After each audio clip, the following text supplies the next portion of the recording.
host of the African History Network show. I'm a talk show host, researcher, lecturer, writer, and historian. It is Tuesday, February 23rd, 2021, and we are live. Hope everybody's doing well today.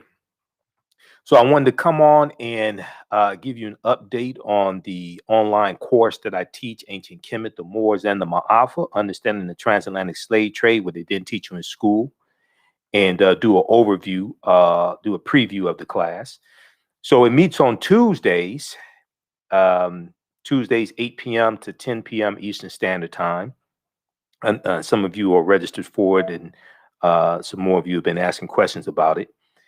And we deal with thousands of years of history in the online course, and we deal with what led up to the transatlantic slave trade taking place, and we deal with the transatlantic slave trade also.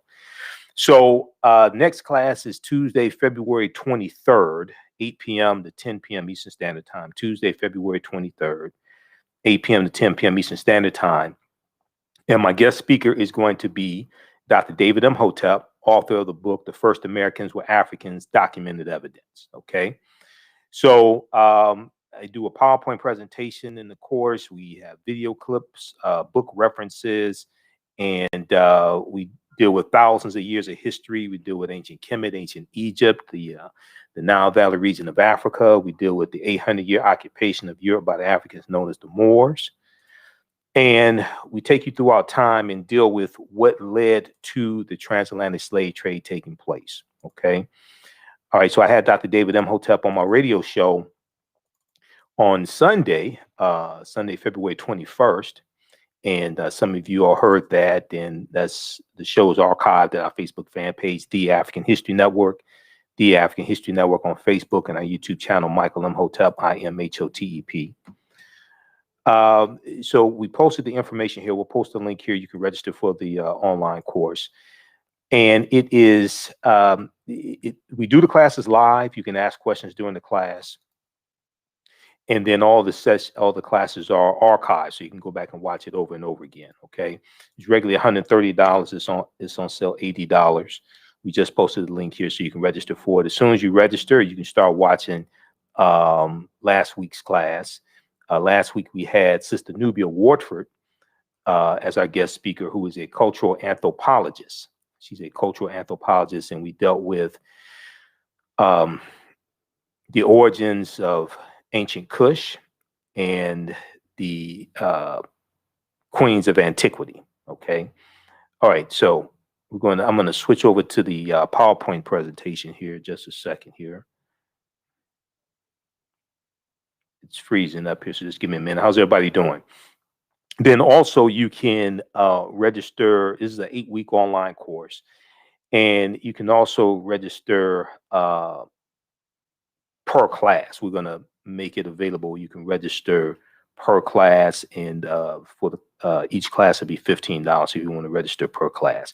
But you can watch from around the world, and you can watch these sessions over and over again as well. They'll be archived. Okay, just a second here. Hold on, the screen's freezing up. Just give me a minute.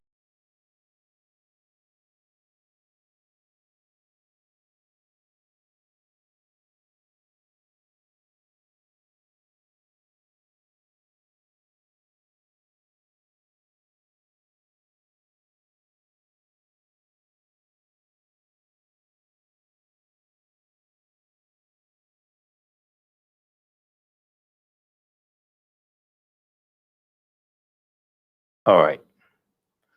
All right, we should be back. I was trying to turn on the screen share, and the screen froze up.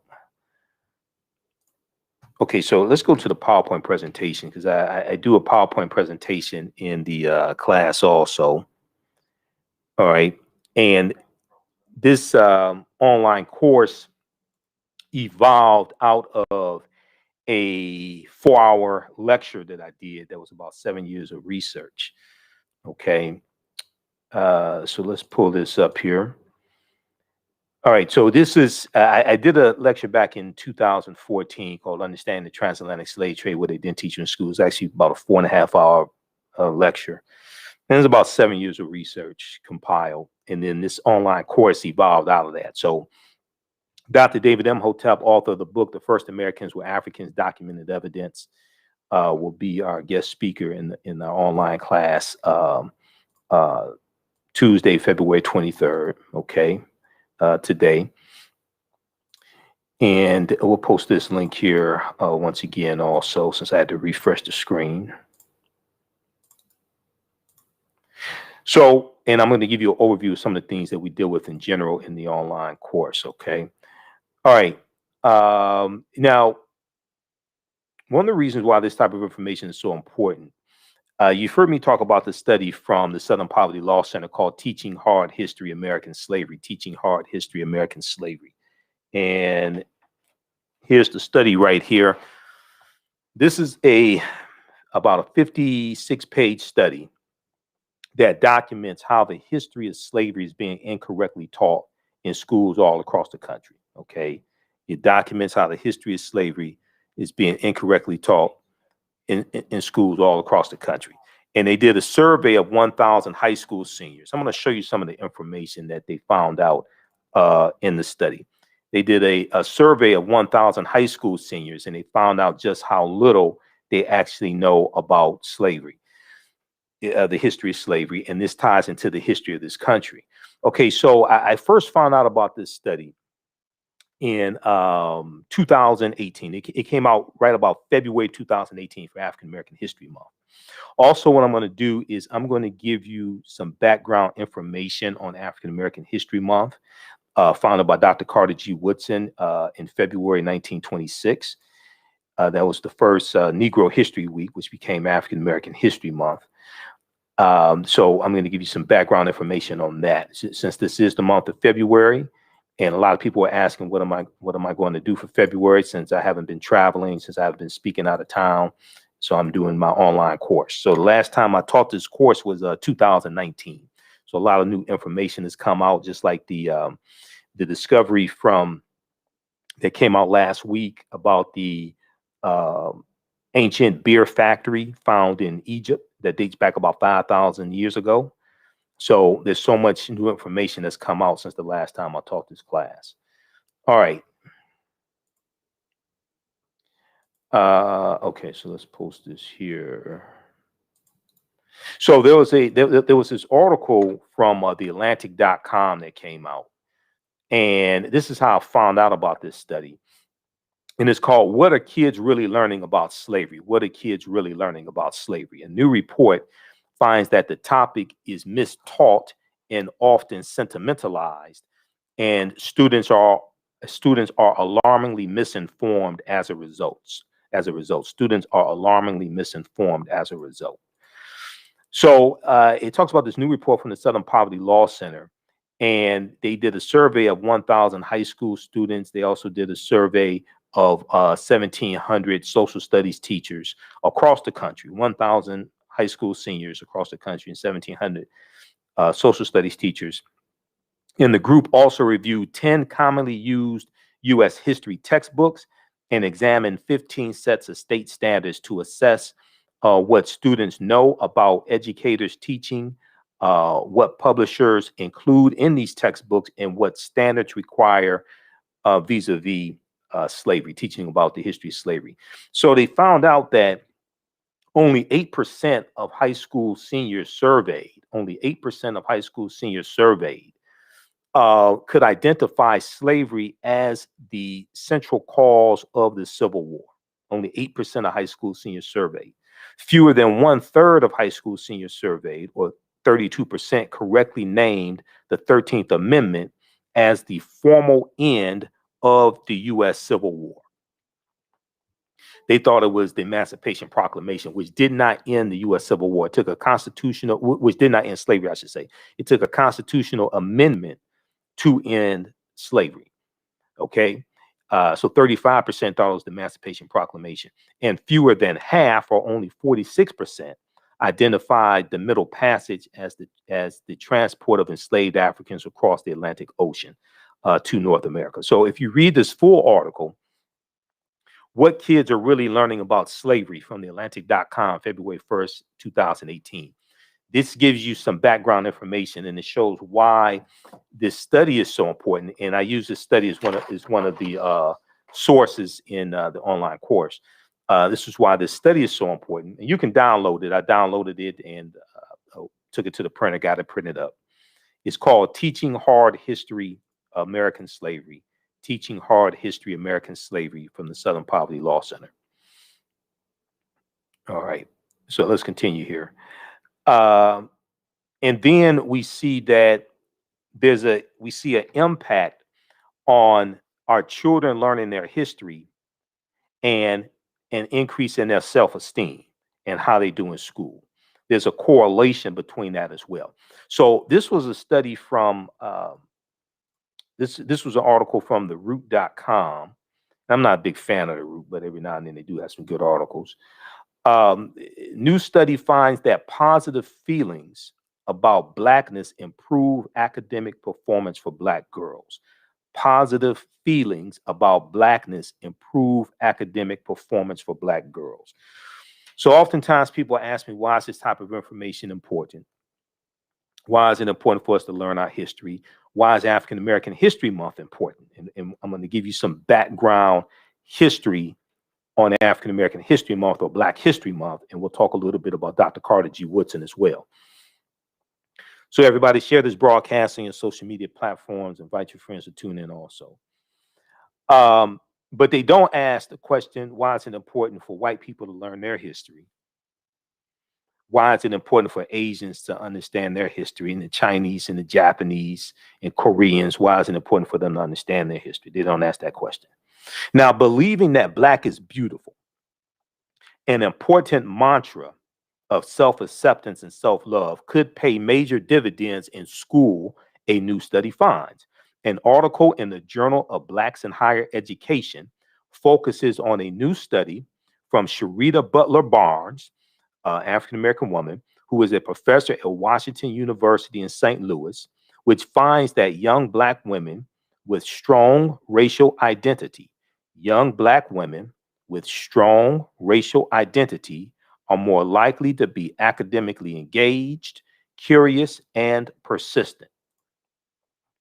Now, the survey looked at 733 African-American middle and high school girls in middle school and high school in 3 socioeconomically school districts in the Midwest, according to the Journal of Blacks in Higher Education. Now, the study is called Promoting Resilience Among African American Girls, Racial Identity as a Protective Factor. Promoting Resilience Among African American Girls, Racial Identity as a Protective Factor. And the study was published on the Child Development Journal website. And this study found that feeling positive about being Black, and if you're going to use Black as a descriptor for African people, always capitalize the being Black. They found that feeling positive about being Black, along with feeling supported by their schools, correlated with the girls' greater academic motivation. It correlated with the girls' greater academic motivation. Researchers also found that feeling good about your racial identity could act as a buffer for students in hostile or negative academic environments. Okay, feeling good about your racial identity, feeling good about being African, feeling good about being Black, African American, could act as a buffer for students in hostile or negative academic environments, I should say. Persons of color who have unhealthy racial identity beliefs tend to perform lower in school and have more symptoms of depression, Professor Sharita Butler Barnes noted in the study. We found that feeling positive about being Black and feeling support and belonging at school may be especially important for African American girls' classroom engagement and curiosity. Feeling connected to the school may also work together with racial identity attitudes to improve academic outcomes. So you can read this full article, and in the article, they have a link to the study. This is from January 10th, 2018. New studies find that positive feelings about Blackness improve academic performance for Black girls. But the same thing applies for African American boys as well. Okay. If we go look at this article here from blackamericaweb.com from June 14th, 2012, that deals with a study that came out back in 2012, a new, precise, and exhaustive year-long study finds that watching television regularly distorts and ultimately destroys the self-esteem of young Black males, who often find themselves comparing one another to the characters they view on air on TV, leaving them feeling trapped and as if there are, quote, very few positive life paths they can aspire to. Very few positive life paths they can aspire to. So read this article from blackamericaweb.com. TV kills Black boys' self-esteem, June 14, 2012. There are a number of outlets that reported on this study. Now, what's interesting is that when CNN.com wrote about this study, their article said that TV improved the self-esteem of white boys, young white boys, but not people of color and white girls. And on the in the article from CNN, they had a picture of a little white boy wearing like a Superman uniform, Superman costume with the cape, and he's laying on the floor watching television. Because when you read this study, it talks about how it's only young white males who watching TV boost their self-esteem, because these are the majority of the images that they see, and they see themselves being doctors and lawyers, and see themselves being judges and scientists and saving the world and different things like that. But they talk about how it damages the self-esteem for young white girls, African American boys and girls, and non-white males. So then you look at studies that deal with how African Americans watch a disproportionate amount of television than other racial groups and other ethnic groups. So this is why African American History Month is so important. This is why this type of information is so important. Okay. All right, let's continue here. How's everybody doing? Share this broadcast on your social media platforms. So I'm doing an overview of the online course that I teach called Ancient Kemet, the Moors, and the Maafa, Understanding the Transatlantic Slave Trade, what they didn't teach you in school. This is a 8-week, 16-hour online course that I teach. We deal with thousands of years of history. And our Tuesday, February 23rd class, our guest speaker is going to be Dr. David Imhotep, author of the book, The First Americans Were Africans, Documented Evidence, okay? And he'll show some slides, and we'll deal with thousands of years of our history. And he was my guest on my radio show Sunday night, okay? You can register for this online course. As soon as you register, you can start watching last week's class. Last week, our guest speaker was cultural anthropologist, Sister Nubia Wardford, and then there's some bonus content as well. Okay, so we posted the link here. It's also at our website, AfricanHistoryNetwork.com, AfricanHistoryNetwork.com, right on the homepage of our website. You can register there. Also, you can watch from around the world. We do the class live on Tuesdays, 8 p.m. to 10 p.m. Eastern Standard Time. And then the session is they're all archived, so you can go back and watch it over and over again. You can ask questions in class through the live chat. I do a PowerPoint presentation. We have book references, video clips. It's about 50 articles that I reference, etc. Okay. All right, let's continue here. So that's just a little background information of the impact that this type of information has on children, and children grow up to be adults, hopefully. So then this study right here, this came out in 2013. late 2012, early 2013. Black teens with racial pride do better in school. Black teens with racial pride do better in school. AfricanGlobe.net had this article. African American teenagers perform better academically when their parents instill in them a sense of racial pride. African American teenagers perform better academically when their parents instill in them a sense of racial pride. Now, wait till you see who conducted this study. This was a joint study between the University of Pittsburgh and Harvard University. This came out in late 2012. This was a joint study between the University of Pittsburgh and Harvard University. Go research this.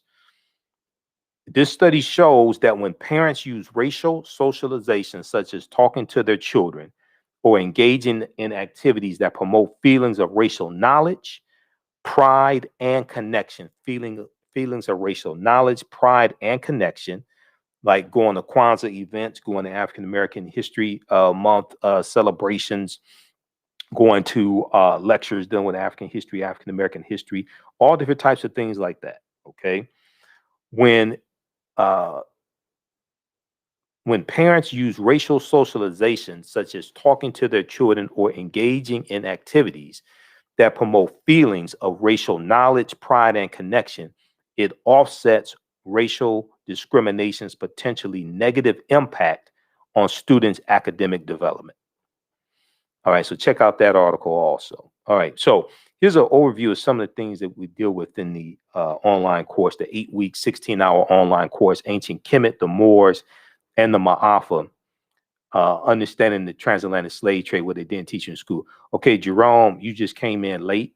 At the beginning, I said I'm going to deal with Dr. Carter G. Woodson and the history of African American History Month. So you're late. All right. So here's some of the things that we deal with in the online course. And once again, like I said, we deal with thousands of years of history. Over 50,000 years of history that we deal with, because we're going to have Dr. David M. Hotep speaking today at today's class.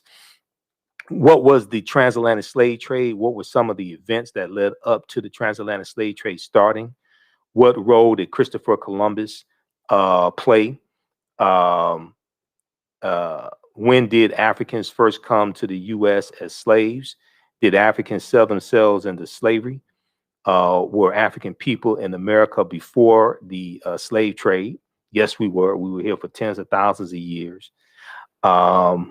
This was our land stolen from us. And if you saw the interview that I did Sunday, February 21st show, in other interviews, I dealt with this numerous times also. And this is Dr. David M. Hotep's book, The First Americans Were Africans, Documented Evidence. His new book will be out the end of March, by the end of March 2021. His new book will be out, The First Americans Were Africans Revisited. But we were here even before Native Americans came into existence. Okay, and if you look at the discovery in Allendale County, South Carolina, by Dr. Albert Goodyear, and I'll show that to you in just a minute, they found evidence of an African presence in the Americas dating back at least 51,700 years ago. Okay, these were the Khoisan, who have the oldest DNA on the planet and come from Southern Africa, go all around the world. All right, let's continue here. So we also deal with the 800-year occupation of Europe by the Africans known as the Moors, because we try to take you through history chronologically. When we talk about the transatlantic slave trade, we can't start in the 15th century. We can't start in 1441 with the Portuguese going into Mauritania. We can't start in 1619 in Virginia with those 20 and odd Africans, or 20 and odd Negroes, as they're called, on the White Lion pirate ship. The White Lion pirate ship being exchanged for food and being exchanged for food and supplies and water and things like this. We have to deal with hundreds of years of history before that and thousands of years of history before that.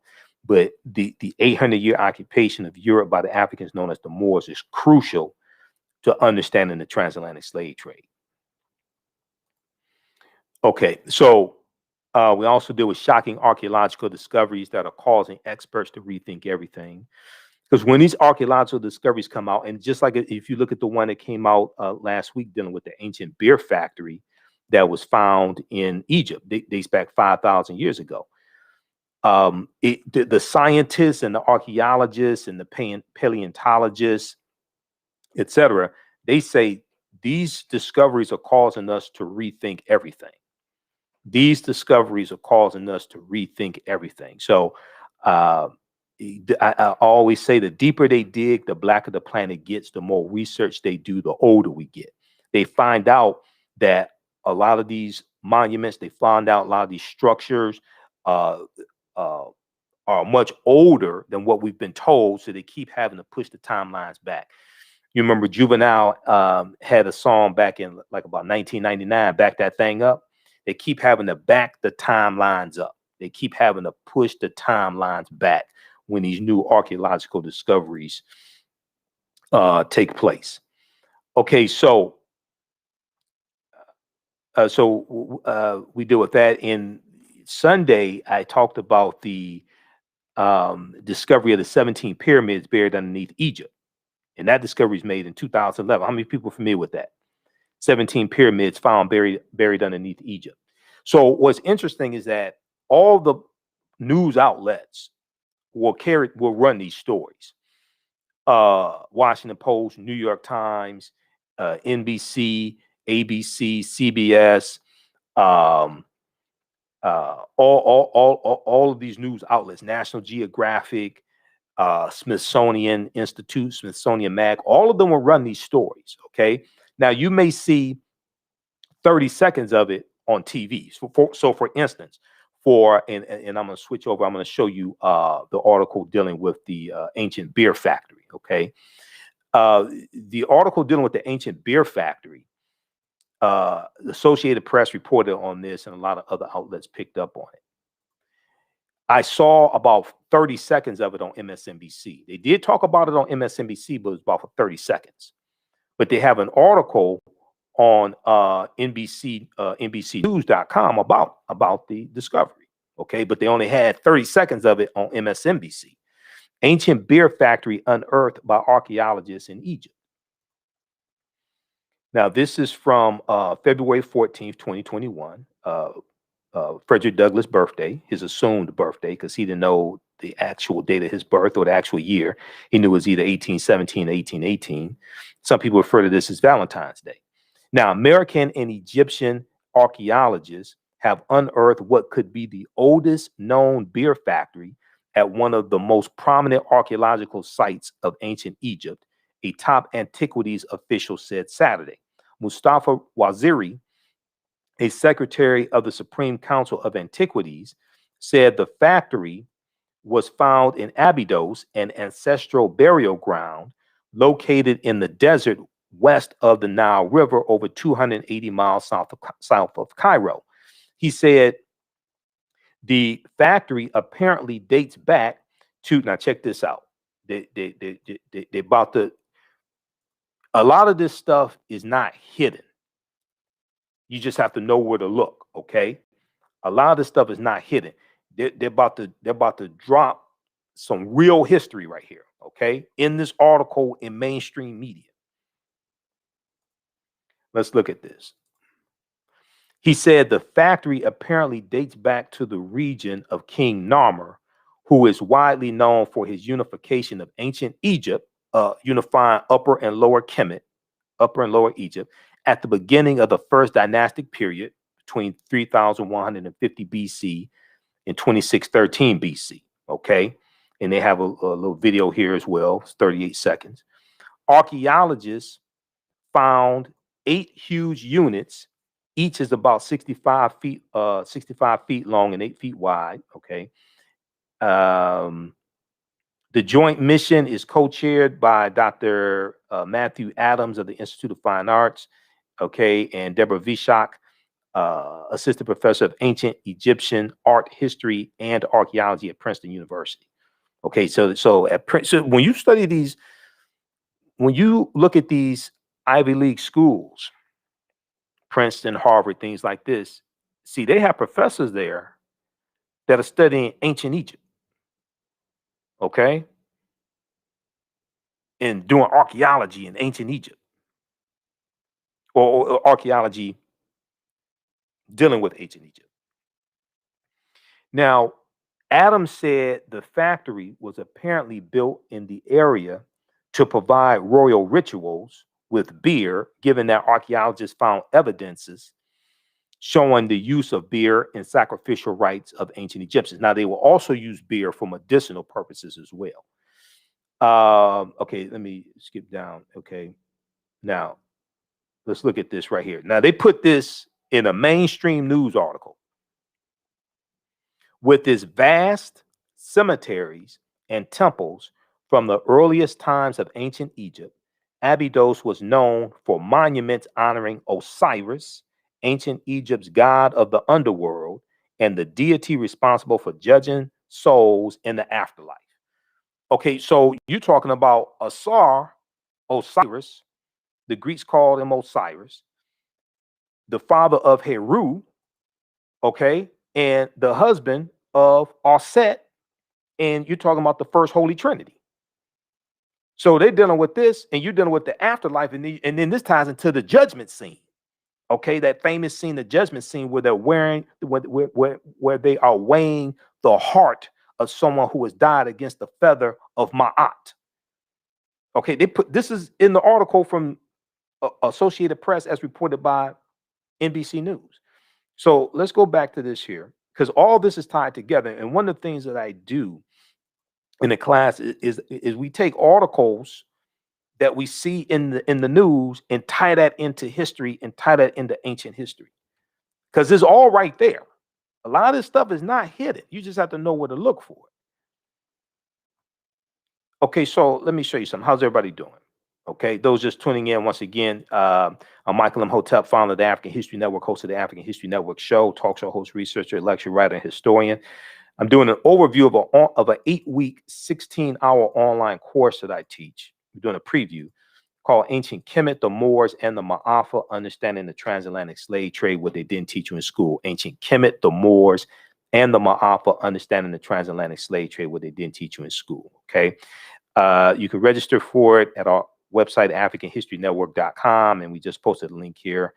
And we do thousands of years of history. All the sessions, we do them live on Tuesdays, 8 p.m. to 10 p.m. Eastern Standard Time.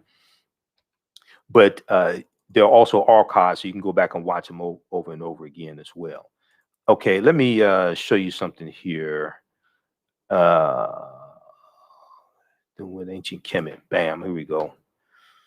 So what they talked about in the article from NBC News ties right into this. The first Holy Trinity. Now, what I say may go outside the circumference of some people's awareness. Just because you never heard it before or disagree with it or don't like it does not mean it's not true. It just means you have to do some research to understand what I'm talking about. So we take you throughout history. This ties into African spirituality as well, and it's going to be African spirituality. They're going to take fragments from the periphery of African spirituality to form Christianity, Islam, and Judaism. But we see Aset, who the Greeks called Isis. Okay, she gave birth to Heru of a virgin birth on December 25th. And you're going to have this story told over and over and over again, adapted to various people's cultures. So when you read Christianity Before Christ by Dr. John G. Jackson, and I've got the book around here somewhere. Here we go.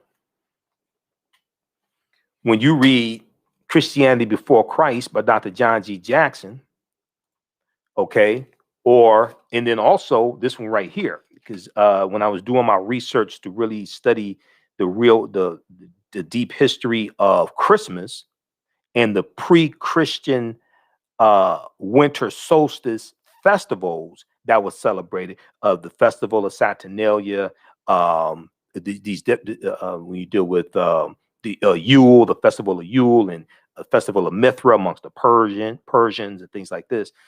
This book right here, Christmas Miscellany, everything you always want to know about Christmas, but all this history and mythology ties into the origins of Christmas. And then you read Christianity Before Christ by Dr. John G. Jackson, which deals with how a lot of these stories are from ancient Kemet, ancient Egypt, from Mesopotamia, Sumer, and told over and over and over again, adapted to various people's cultures. And they deal with, in this one here, I think he deals with like about 27 crucified saviors. Okay. These stories told, adapted to various people's cultures and told over and over again. But we see that from this story here of the first Holy Trinity, Asar, Aset, and Heru, who the Greeks called Osiris, Isis, and Horus, we see that we get the statue of Aset with the baby Heru, and we see that DC Comics creates the character, the superhero or superheroine of Isis. And I still have comic books. I still have my Captain Marvel and Isis comic books from the 70s. And then there was a TV show, a Saturday morning TV show in the 70s called The Secrets of Isis. And in this TV show, they had this white woman who got her powers from ancient Egypt, because when you watch the beginning of the show, they start talking about ancient Kemetic deities, and they talk about Hathor, things like this. They talk about the Netaru, and they say that she got her powers from ancient Egypt. Okay, she can fly, she has all these superpowers, and they show symbols from ancient Egypt, but they don't tell you that the ancient Egyptians were African people. They just lead you to believe they were white. And you have this white woman that has powers from ancient Egypt. So the ancient Egyptians must have been white. Okay. We won't tell them that they weren't white. We'll just let them believe whatever they want to believe and keep showing these images. But this picture right here, this is from the official box set of the DVD box set of the complete series, The Secrets of Isis. And a few years ago, they had this series on Hulu, the streaming service Hulu, and I watched some of them. And I hadn't seen it in like years and years ago. I hadn't seen it in years. And I'm going through it. I'm looking at this. I'm like, whoa, I said, they put this right in the cartoon. I mean, not the cartoon. They put this right in the Saturday morning TV show. And we didn't know they were talking about us and our ancestors in African culture. So it's hidden in plain sight. It's not like it's right in front of you. You just have to know what it is that you're looking at. We have to become history detectives and be able to decode the symbols. Okay, so one of the things I use now, you don't have to buy any of these books to follow along in the class. I use these as reference, but I use a symbols encyclopedia also. Okay, this is Signs and Symbols, an illustrated guide to their origins and meanings. Because the symbols tie into history, tie into culture, that gives you a better understanding of people's history and culture, understanding their symbols. Okay. And on the front is Africa. Okay. You have a pyramid. You have this right here from the Metal Netter. You got the Eye of Heru from the Metal Netter. All this is Africa on the front. Okay. Then on the back, then you open it to the first page. Now I got this from Barnes and Noble. So this wasn't, I didn't have to climb to the top of Mount Kenya, Mount Kilimanjaro. You know, I ain't have the time to climb to the top of that to get this book. I bought this from Barnes and Nobles, a white-owned bookstore. It was just, they just had it there. It's like $10. They just had it there. You know, you would think the Klan would be around it, blocking it, trying to block you from getting it, and you know, a bunch of white supremacists were trying to hide it and things like that. No, it's just there. Had a sticker on it, $10. I said, I need this. I'm gonna get this one. You know, walked out. Nobody tackled me. Right? They weren't trying to keep the information away from me. So you see this on the front. Then you open it. The first page, I got this August 2011. The first page is Africa, is ancient Africa. That's Heru from the Holy Trinity of Asar, Aset, and Heru. That's right on the first page. Heru, ancient Kemet. So then you look at the back, it's ancient Africa on the back, and then right in the middle is an Ankh, the African symbol for the African key of life, the African symbol for eternal life. The Ankh is right on the back. Africa on the front, on the back, first page. This is right there in plain sight. So there are a number of different symbols encyclopedias you can get, or symbols dictionaries. Okay, this is one that I use. There's some other ones that are good. I'm not saying this is the only one. This is by Covenant. This is by Covent Garden Books. Covent Garden Books. This is called Signs and Symbols, an illustrated guide to their origins and meanings. Signs and Symbols, an illustrated guide to their origins and meanings. It's a full color. It's full color. This is only like $10. Okay. It's full. They tell you, so they give you background information on about 2,000 different symbols from all around the world. So this is dealing with Celtic and Nordic deities. Okay. So you get something like this, so then you can start better understanding a lot of this information. All right. How's everybody doing? How y'all like this type of information? Okay. We got Chris, we got Kelly. All right. So our class meets Tuesdays, 8 p.m. to 10 p.m. Eastern Standard Time.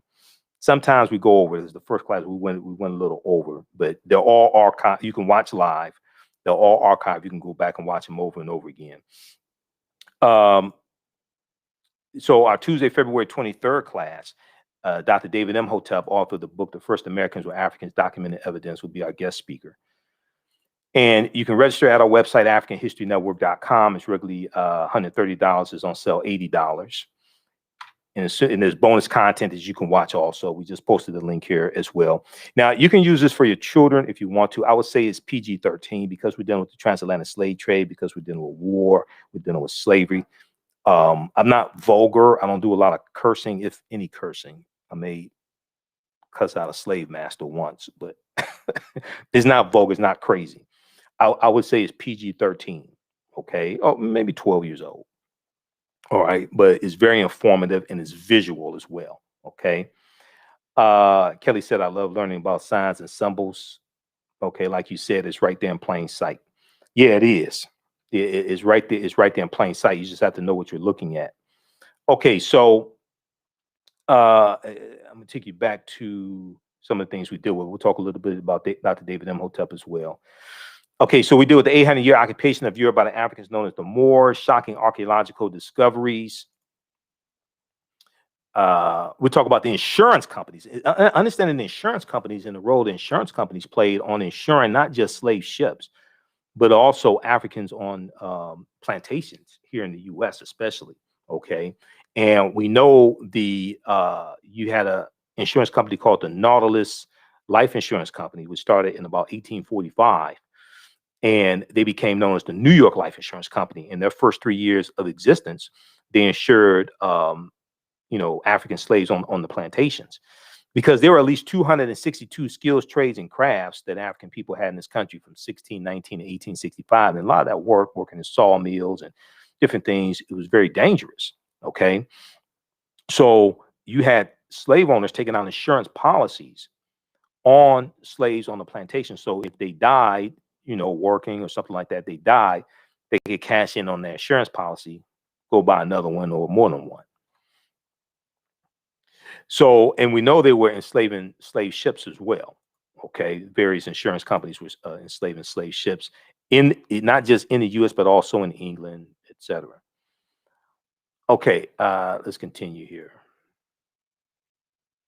All right, so we deal with insurance companies that took out insurance policies on slave ships and enslaved Africans on the plantations.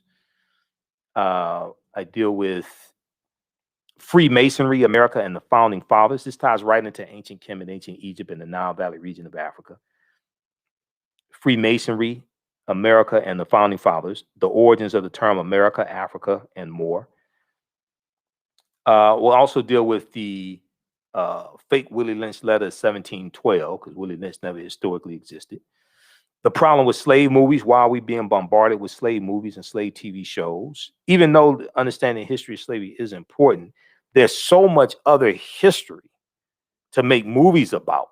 Ancient Kemet, ancient Egypt, Nubia, Ethiopia.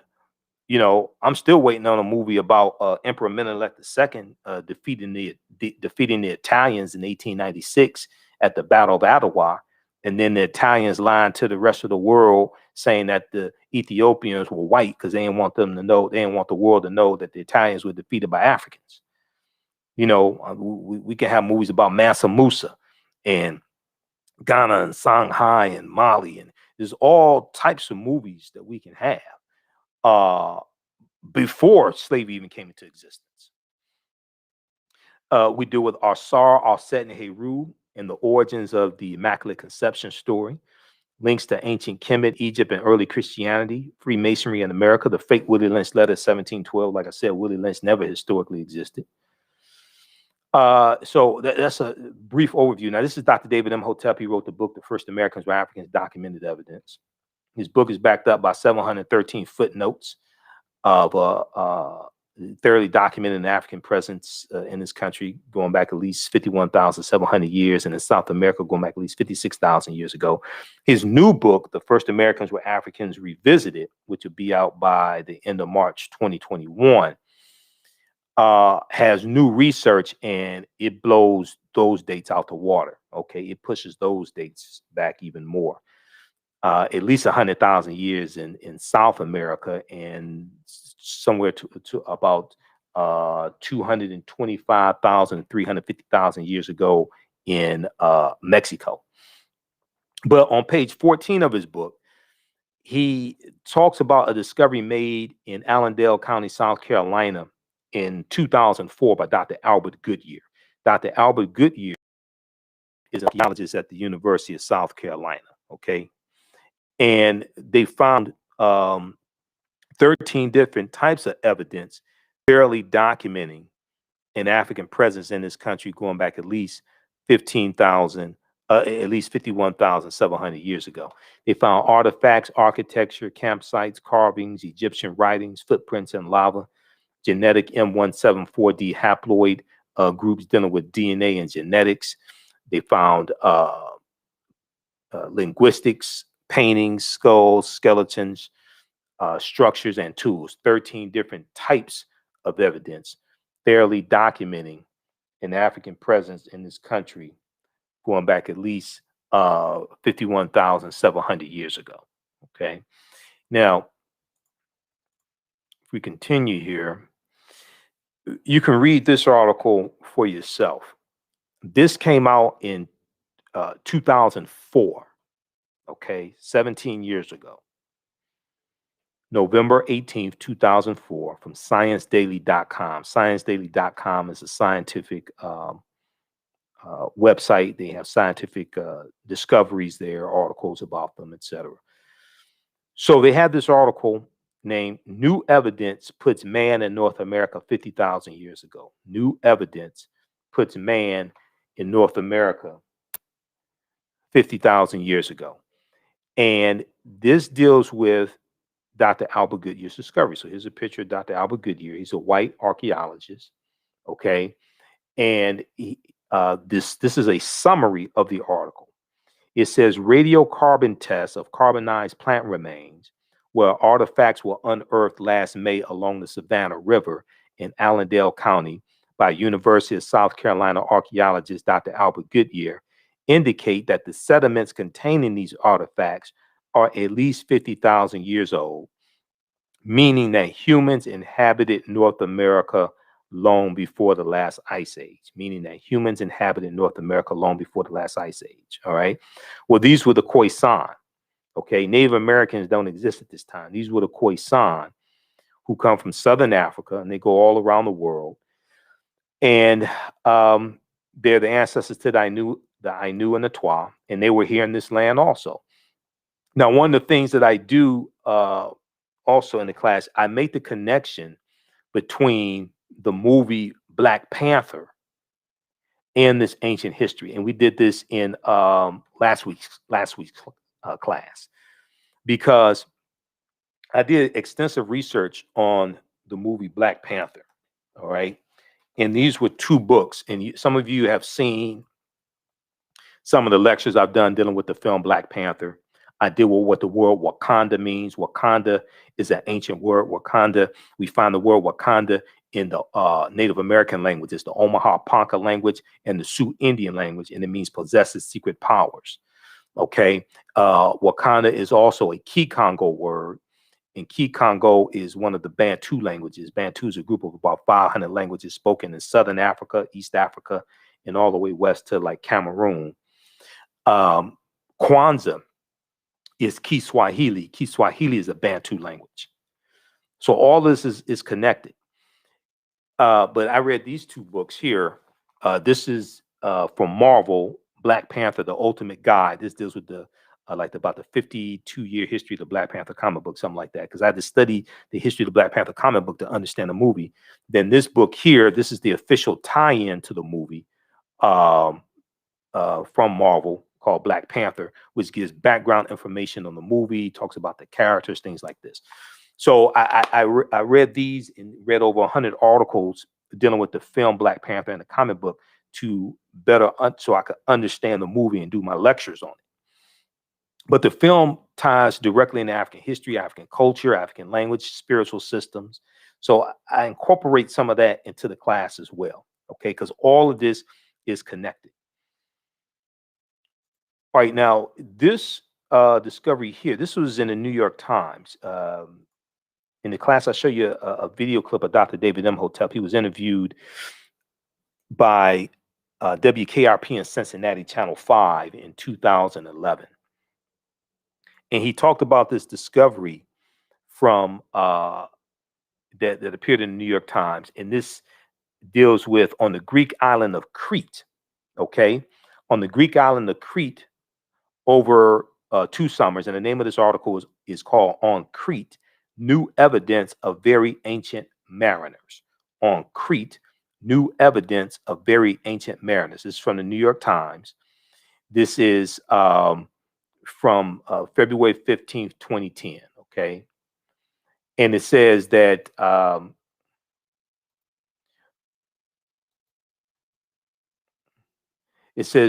stone tools on the Greek island of Crete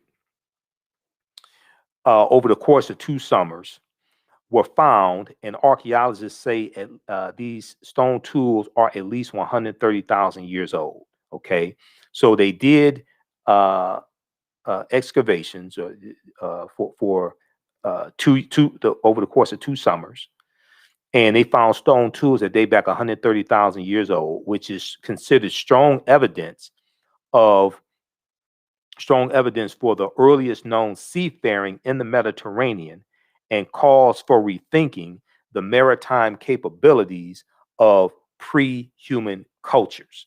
So one of the things I talk about is how we know at least 130,000 years of our history has been stolen. This is an example of it, because scholars like Runoko Rashidi, who I know, he's a friend of mine, Runoko, and Runoko has written numerous books. Okay, this is one of his books that he's written, and this is one of the books I use as reference in the class when we deal with the history of the Moors. Black Star: The African Presence in Early Europe by Runoko Rashidi. Once again, you don't have to buy any of these books. You can. Runoko would probably love it if you do. So if you want to, you can, but you don't have to feel like you have to buy the book to understand the class. And you can visit Runoko's website. I think it's drrunoko.com. He has a lot of good information there. drrunoko.com, or we'll pull up his website here also. Yeah, drrunoko.com is Runoko's website. Okay, and you can follow Runoko Rashidi and buy his get information about how to buy his books and things like that. Okay, drrunoko.com, and we'll flip over to Runoko's website so you can check him out. Follow him on Facebook as well.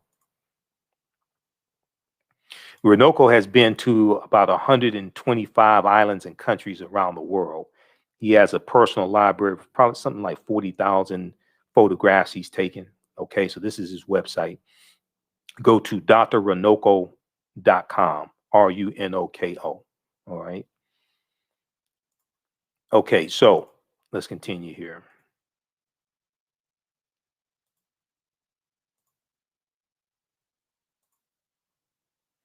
Let's see, do I have the right one? Okay, yeah, we've got the right one.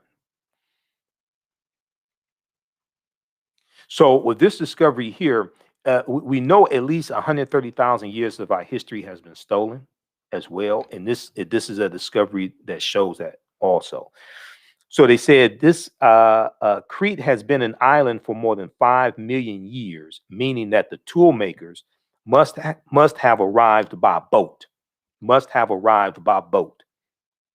So this seems to push the history of Mediterranean voyaging back more than 100,000 years, specialists in Stone Age archaeology say.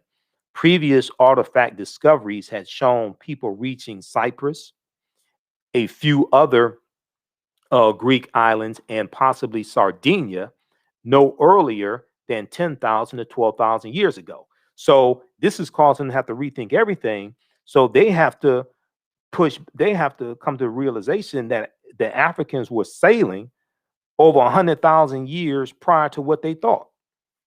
We had the technology, we were sailing, we were circumnavigating the globe 100,000 years earlier than the experts thought. Okay, the deeper they dig, the blacker the planet gets, the more research they do, the older we get. They keep having to back that thing up. They keep having to back the timelines up. All right, let's continue. Okay, so we deal with, the Druids, and so this is deep because this ties into a whole period of history with the Greeks and the Roman soldiers going into Ireland, and it deals with a period of time when Ireland is a colony of the Roman Empire. This is in 4th and 5th century AD, and this ties into a British slave named Patrick, who was sent into Ireland to convert the Irish to Christianity. Okay, Pope Celestine the First in 392. I think it was 392 AD, sends a British slave named Patrick into Ireland to convert the Irish to Catholicism. Okay, but at this point in time, you don't have. I'm sorry, 432. 432. I'm thinking of something else. 392 AD. 432 AD. Pope Celestine I sends a British slave named Patrick into Ireland to convert the Irish to Catholicism, and you have the Druids there. The Druids are these priests who are dealing with a watered down version of the teachings coming out of ancient Kemet, out of ancient Egypt. And this causes, what they're teaching causes a conflict with the Christian church. Now, at this point in time, contrary to popular belief, because this is 432 AD, this is after the first council of Nicaea in 325 AD, which is like the first of about 21 ecumenical councils between 325 AD and 1870 that shaped the way Christianity is practiced, believed, what is taught, etc. At this point in time, the Catholic Church does not exist. This is the Eastern Orthodox Church. The Catholic Church does not come into existence until mid 11th century AD, right around 1052, something like that. Because I have a book on Catholic history in the other room. There was what book was I about to show you? I don't remember. Okay, it'll come to me. But anyway, the book on Irish history. So what happened was some years ago, I think about 2012, 2013, I was doing a lecture on the history of St. Patrick's Day. So I had to study some Irish history to understand St. Patrick and history of St. Patrick's Day. So I read this book, The Everything Irish History and Heritage book. This is one of the sources. The Everything History and Irish Heritage book by Amy Hackney Blackwell and Ryan Hackney. So this gives a good overview of Irish history and the chronology of Irish history, so you can better understand things. And Ireland used to be a colony of the Roman Empire. Then we know Ireland is going to become a colony of England around 12th century AD also, okay? But Patrick he goes in and kills thousands of Druids on behalf of the Christian church. He was a mass murderer. Patrick was a mass murderer on behalf of the Christian church. So we deal with this in the class, and Browder talks about this in Nile Valley Contributions to Civilization, okay, which is a fantastic book. A lot of people have this book on your shelf, Nile Valley Contributions to Civilization by Tony Browder. This is one of the sources in the book. I'm going to show you some stuff here that's going to blow your mind, okay? So if you haven't read this in a few years, I've read it twice. I'm going to go back through and read it again because we're coming up to that section of the class. I'm going to go through and read this again. This one here, and this is another book from Browder that I use, Egypt on the Potomac, okay? Egypt on the Potomac, and that book is here somewhere. Because I've got like 5 stacks of books here and a small bookshelf behind me. Where's Egypt on the Potomac? Okay, it's around here somewhere. Oh, I'm still trying to figure out where I put stuff because after one of my radio shows last week, I spent some hours trying to clean up the office. And then I couldn't find anything after I cleaned stuff up and threw stuff away and everything. I couldn't find anything. Okay. Here's Egypt on the Potomac by Tony Browder. This is an excellent book. We'll talk about Egypt on the Potomac in just a minute here because we're about to wrap up. Okay, how's everybody doing? Once again, you can register for the online course that I teach, Ancient Kemet, the Moors, and the Maafa, Understanding the Transatlantic Slave Trade, what they didn't teach you in school. It's an 8-week, 16-hour online course. We deal with thousands of years of history, and we deal with what led up to the transatlantic slave trade taking place as well. We'll post the link here. So it's on sale, $80, regularly $130. All the sessions we do them live, but they're all recorded. You can go back and watch them over and over again. You can also go to our website, AfricanHistoryNetwork.com, and it's right on the homepage of our website. You can register there. As soon as you register, you can watch last week's class. Last week, our guest speaker was cultural anthropologist Nubia Wardford. And we dealt with the origins of ancient Kush and the African queens of antiquity. Okay. In our Tuesday, February 23rd class, our guest speaker will be Dr. David M. Hotep, author of the book, The First Americans Were Africans, Documented Evidence. Okay, let's continue here. And then also you can, if you just want to register for the one class with Dr. David M. Hotep, it's going to be $15. I have to set that up. You can do that. Also, if you have any questions, email me at ahnshow@AfricanHistoryNetwork.com, ahnshow@AfricanHistoryNetwork.com. Okay. A lot of people were asking me, what am I doing for African American History Month? I'm not traveling because of COVID. I'm not speaking out of town, so I'm teaching my online course. Last time I taught this class was 2019. There's been a lot of information that's come out since then. Okay, so let's continue quickly here. Let's see here. So we talk about the Moors. We definitely have to talk about the Moors, and this leads us up to the transatlantic slave trade, the 800-year occupation of the Africans known as the Moors. They lose control of their last stronghold, Granada in Spain, January 2nd, 1492. They're taking the teachings from ancient Kemet, ancient Egypt into Europe. You know, Professor Kaba Hiawatha Kamene, who's one of my teachers, says that to understand the history of something, you first must understand the pre-existence of existence. To understand the existence of something, you must first understand the pre-existence of existence, right? The Moors are taking the teachings of the Nile Valley region of Africa, of ancient Egypt, ancient Kemet, into Europe, and it's bringing Europe out of the Dark Ages. They go in 711 AD. They go into what was then known as the Iberian Peninsula, today known as Spain and Portugal, because it wasn't called Spain and Portugal then. And they're teaching the math, the science, they're taking the periodic tables in, they're taking in something called alchemy that today we call chemistry. They're taking in new types of foods. They're taking in alcohol, teaching Europeans how to bathe, teaching them how to read and write. Because about 85 to 90% of Europeans, when they go in 8th century AD, are illiterate. Okay, you had kings and queens who were illiterate, who couldn't read and write.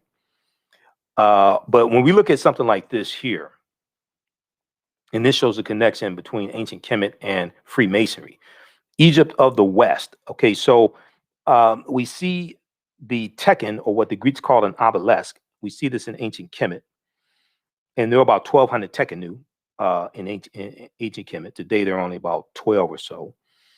But that's the Washington Monument. The Washington Monument is an obelisk or a tekken. It's a symbol of resurrection that comes from the mythology of Asar, Aset, and Heru, who the Greeks called Osiris, Isis, and Horus, and we see this in Freemasonry, okay? Because the Moors are taking these teachings into Europe, they're teaching this to the Europeans, and this is going to form the foundation of Freemasonry. A watered down version of what they're teaching is going to, form the foundation of Freemasonry. We know that they're going to teach this to a group that's going to be called the Knights Templar. They're founded in 1118 AD during the Second Crusades, also known as the Poor Knights of Christ, who become known as the Knights Templar. They become very, very powerful. And then October 13th, 1307, in France, you're going to have a group that's rounded up, and they're going to be disbanded. They're going to be rounded up and tortured and disbanded. And this was said to be the day that the knowledge stopped. This was said to be the day that the knowledge stopped. It was on a Friday. This is one of the reasons why Friday, the 13th, is said to be an unlucky number. It's not the only reason. It's one of the reasons. So this ties into frigatriskaidekaphobia, which is the fear of the number 13. So this is something we talk about in the class, because that then ties into the Knights Templar, which ties into the history of the Moors. So when this word that I had here, when we were talking about the Druids, frigatriskaidekaphobia, that's the fear of the number, that's the fear of Friday the 13th. And Frigga or Freya or Freya was the wife of Odin. Odin in Nordic mythology, and Odin the father of Thor. And when you study the origins of the days of the week, and we'll talk about this in the class, when you study the origins of the days of the week, they tie into, some of them tie into Nordic mythology.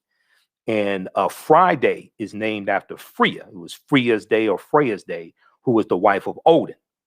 Okay, so all this, all of this stuff is connected. Different cultures are connected, histories are connected.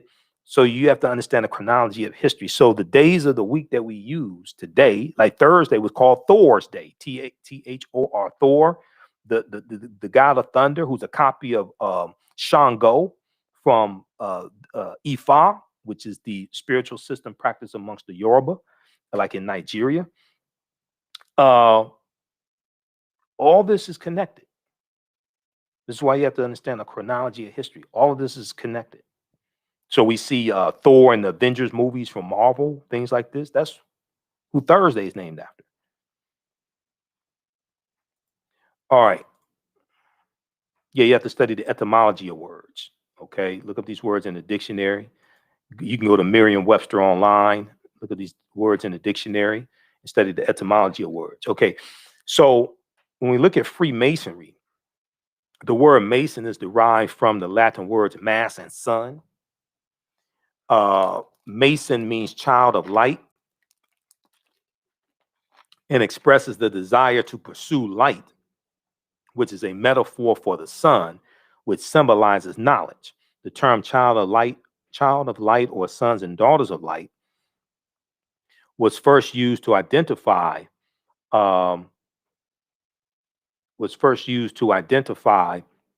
students who completed 42 years of study in the temples of ancient Kemet.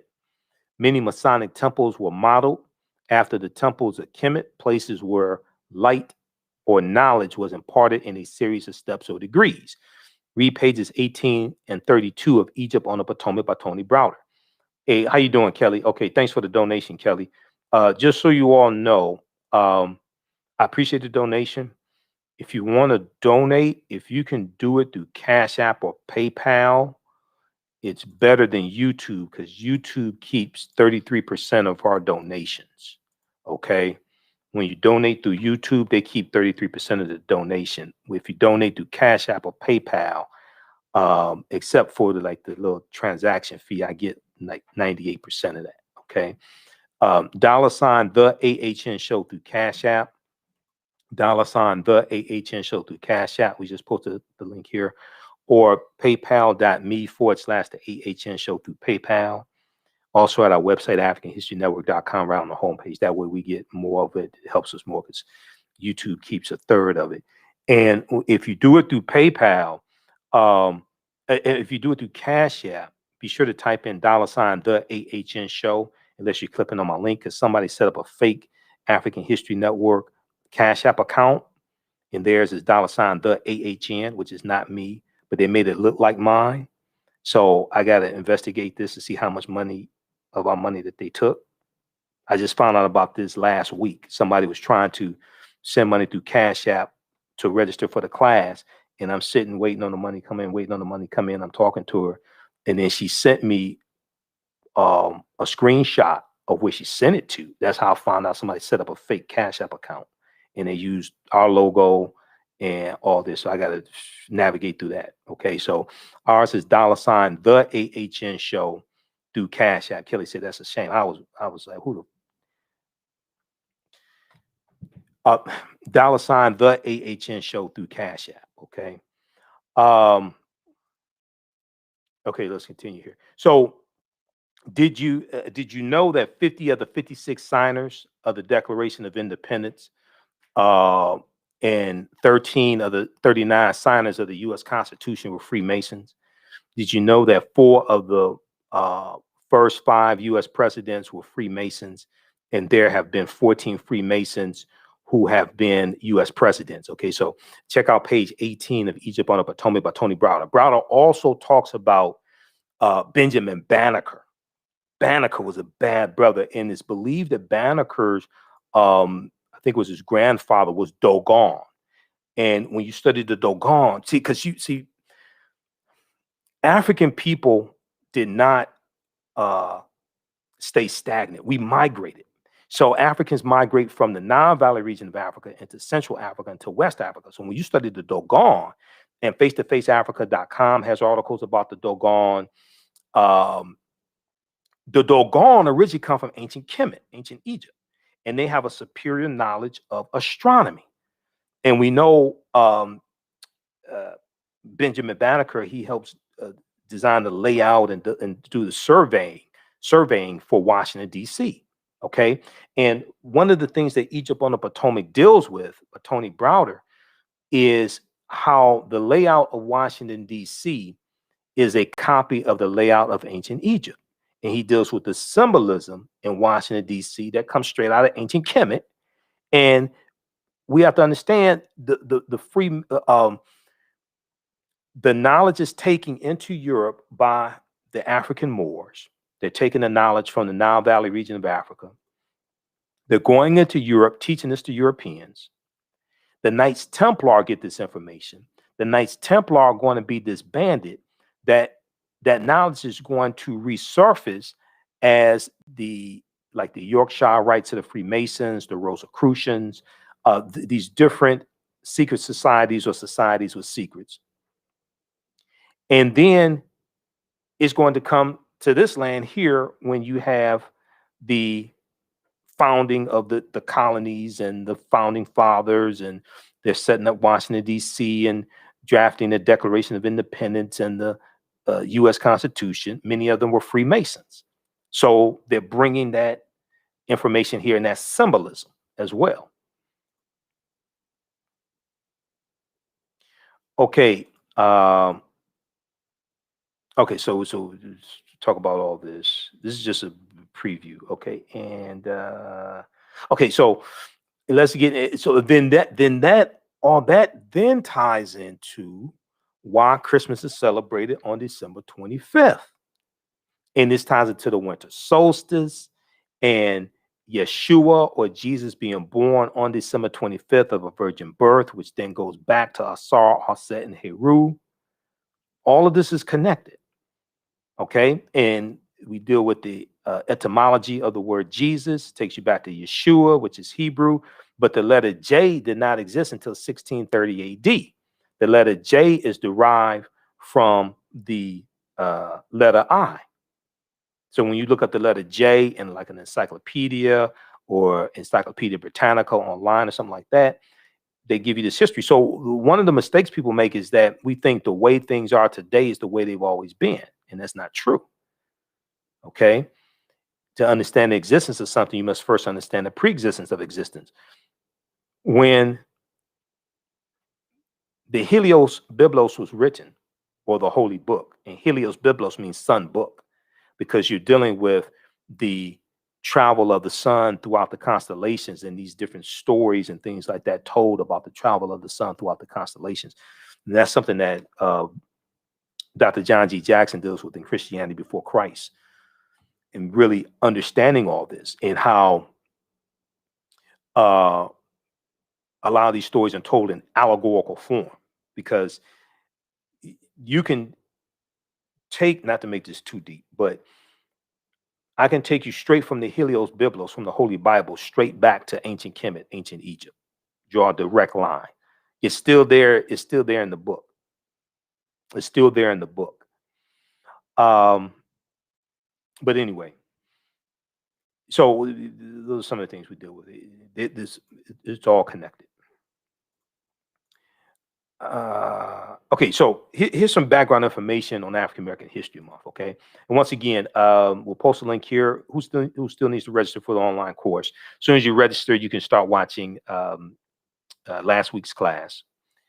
And we do the classes live, but they're all archived. You can go back and watch them over and over again. There's also bonus content. So 8-week, 16-hour online course that I teach: Ancient Kemet, the Moors, and the Maafa, understanding the transatlantic slave trade, what they didn't teach you in school. Okay, so we're posting here. So the class is $80. If you want to just register for this one class, the Tuesday, February 23rd class, that class is $15. It's archived. You'll be able to go back and watch it over and over again.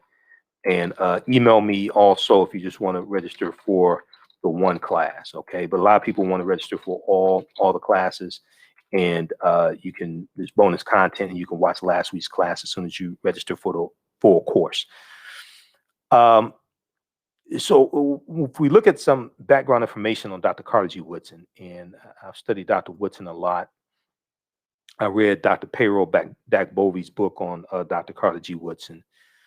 And I do presentations dealing with the origins of African American History Month also. Okay. And where's Woodson's book? Dak Bovey's book. It was right here. Oh, yeah, right here. This is an excellent book dealing with Dr. Carter G. Woodson. Carter G. Woodson in Washington, D.C., the father of Black history. Dr. Carter G. Woodson in Washington, D.C., the father of Black history. Okay. And Dak Bovey is a history professor at Michigan State University. But here's some background information, because everybody says why we have the shortest month of the year, the coldest month of the year, why we need a Black History Month, things like this. So, Dr. Woodson was born in 1875. He was born 10 years after slavery ended, born to two former slaves. And he goes on to get a PhD from Harvard. He gets two master's degrees. Two bachelor's degrees, one from Berea College, one from University of Chicago. He gets his master's degree from the University of Chicago, and he gets a PhD from Harvard in American history in 1912. Dr. Woodson founded Negro History Week in 1926. So it started the second week in February. It was February 7th, 1926. Dr. Woodson explained the reason behind the celebration in a pamphlet widely distributed months before the first celebration was to take place during the second week in February. And the The reason why it was in the second week of February is because the second week of February commemorated the birth dates of Frederick Douglass, whose assumed birth date was February 14th, and Abraham Lincoln, whose birthday was February 12th. So African Americans were already celebrating the birth dates of Frederick Douglass, going back to when he died in 1895, and Abraham Lincoln. They were already celebrating those birthdays during that second week in February. So Dr. Woodson put his new cultural celebration within that period of time, because celebrations were already taking place. Dr. Woodson exclaimed that blacks knew practically nothing about their history. He ultimately believed that African Americans could benefit immensely from knowledge of their past and accomplishments of their ancestors. He added that race prejudice was the byproduct of whites' beliefs that black people had not contributed anything of worth to civilization, which is completely wrong. There's also an annual theme each year for African American History Month. This year's annual theme is the Black family, representation, identity, and diversity. Okay. And Asala's website, Association for the Study of African American Life and History, they have information for this year's annual theme for African American History Month. Okay, so Dr. Woodson argued that if the historical record was set straight, and if hold on, what did I just do? Okay, Dr. Woodson argued that if the historical record was set straight, and if the history of black people were studied along with the achievements of others in schools, okay, having it incorporated into the curriculum, not only would African American youth develop a sense of pride and self-worth, as we dealt with earlier in the presentation, and we showed those studies that show the correlation between African American children studying their history and understanding their history, and a boost to their self-esteem and academic performance. The history of black people was studied along with the achievements of others in schools. Not only would black youth develop a sense of pride and self-worth, but racism would also be abolished. Dr. Woodson concluded, quote, "Let truth destroy the dividing prejudice of nationality and teach universal love without distinction of race, merit, or rank. With sublime enthusiasm and heavenly vision of the great teacher, let us help men rise above the race hate of their age unto the altruism of a rejuvenated universe." Okay, so Negro History Week was the first major achievement in popularizing Black history, and was unique in that Negro History Week focused on African American youth. Dr. Woodson realized that the miseducation of African Americans began in their homes, in their communities, and in their elementary schools. Dr. Woodson's vision of Negro History Week was optimistic, strategic, and long-term. Optimistic, strategic, and long-term. He wanted this modest week-long celebration to serve as a stepping stone toward the gradual introduction of Black history into the curricula of all levels of the U.S. educational system. Because Dr. Woodson said that the history of African Americans had to be taught in every school across the country, not just the schools we went to, not just the schools where we had African American principals or African American teachers. He said our history had to be taught in every school across the country, because that influences what people know about you, influences what they think about you. What they think about you influences how they treat you.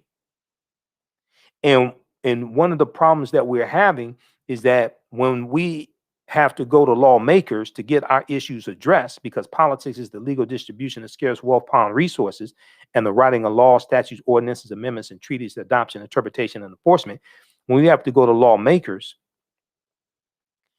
to get policies put in place to deal with our issues, oftentimes you're dealing with people who are ignorant of your history. This is one of the reasons why you can't get reparations, because most of the people in the House of Representatives and the U.S. Senate don't even think a debt is owed because they're ignorant of history. This is why America needs a massive history lesson. America has to have a massive reorientation. Okay, I'm going to show you another article after we finish this here dealing with Woodson that ties into that, because right now in state legislatures, 5 state legislatures, there, Republicans are passing bills to control and restrict what teachers can teach about racism and injustice and oppression. But they want to teach from the 1776 project that has been thoroughly debunked. So Dr. Woodson hoped that Negro History Week would evolve into Negro History Year, as he affirmed from time to time. Woodson consistently instructed those observing the week that they needed to diligently prepare for the celebration months in advance, not just recycle the same 15 to 20 sanitized Negroes every February. We have to stop doing that. There's an annual theme each year for African American History Month to give you direction, to give you purpose. It's not it's not just talking about runaway slaves and how hard we had it and things like this. So Dr. Woodson instructed those observing the week that they needed to diligently prepare for the celebration months in advance, and that after mid-February,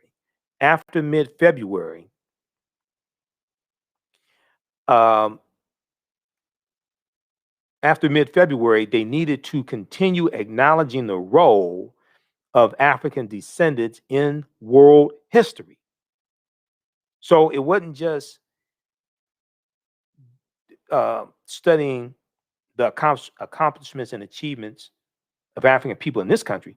We're talking about around the world and understanding the African diaspora. Dr. Woodson said Negro History Week should be a demonstration of what has been done in the study of the Negro during the year, and at the same time as a demonstration of greater things to be accomplished. This is what Woodson instructed school teachers. He said a subject which receives attention 1 week out of the 36 will not mean much to anyone, because so many of us have African American History Month backwards. We think this is the only time of the year we're supposed to teach our history or study our history, something like that. And Dr. Woodson was telling school teachers, no, you're supposed to teach this year round.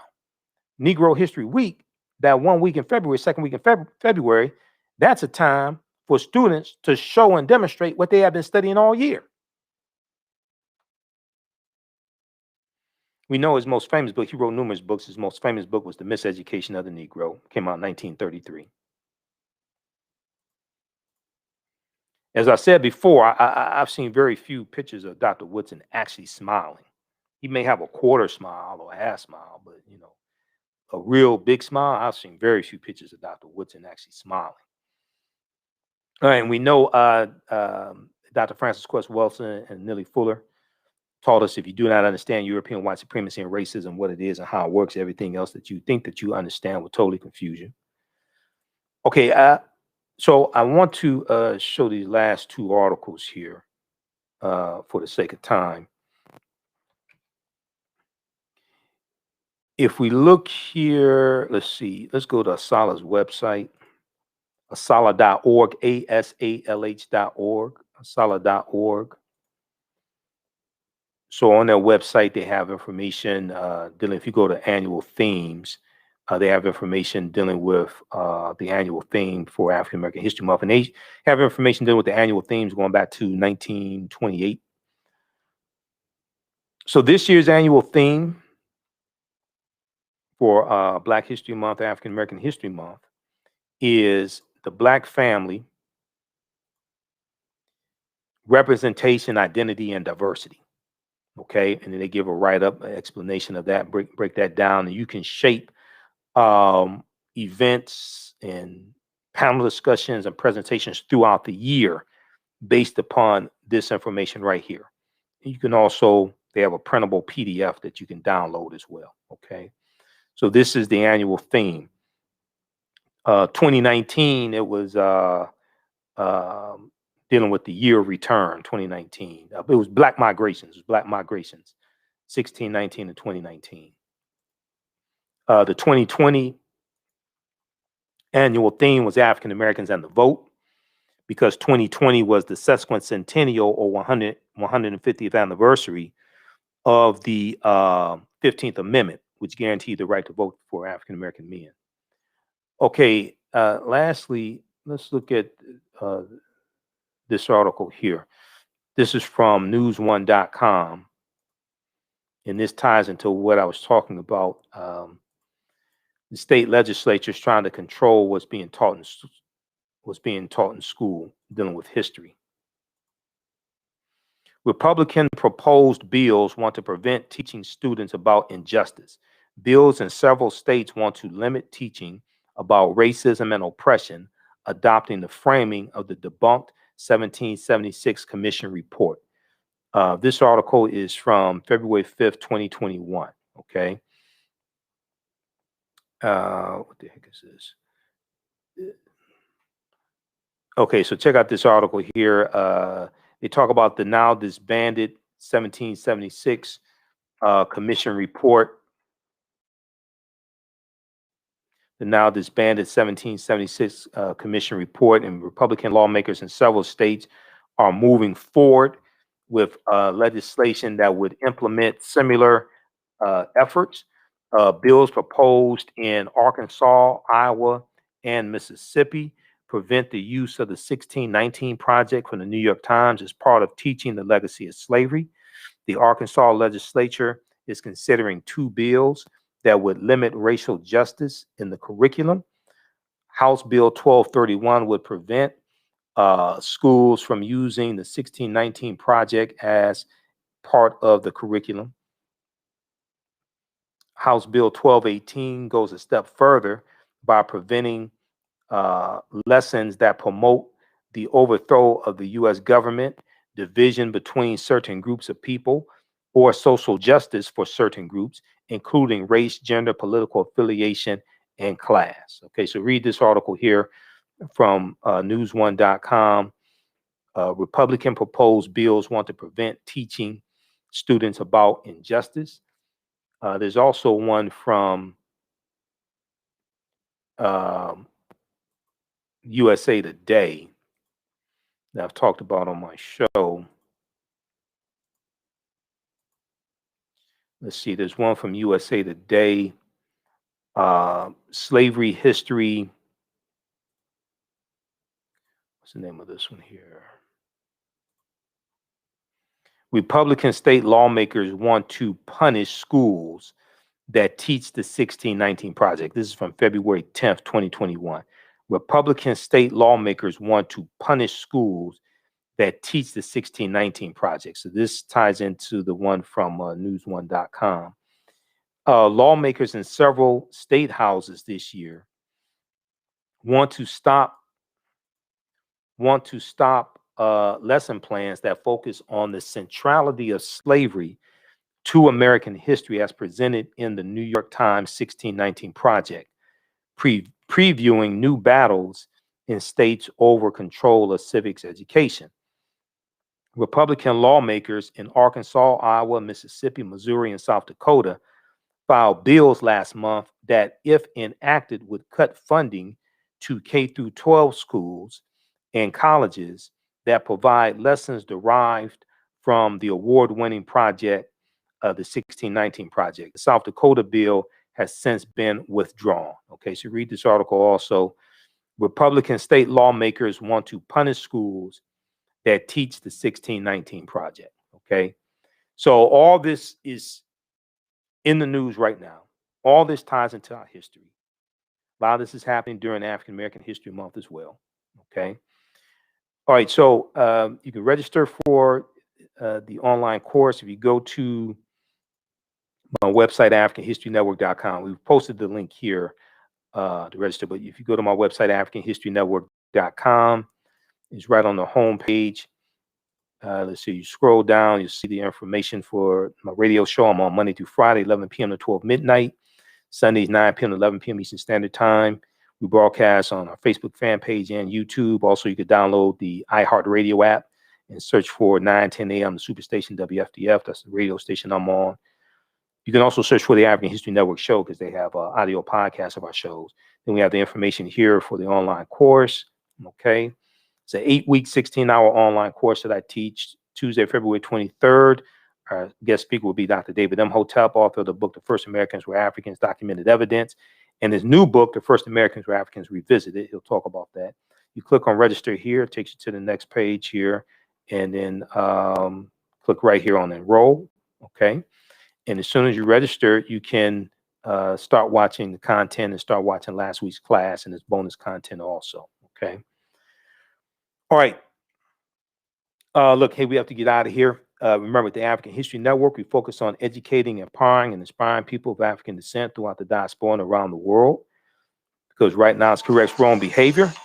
It's not over till we win. Wakanda forever. And we'll talk to you next week. Peace. We'll talk to you next time. Peace. Thanks for tuning in.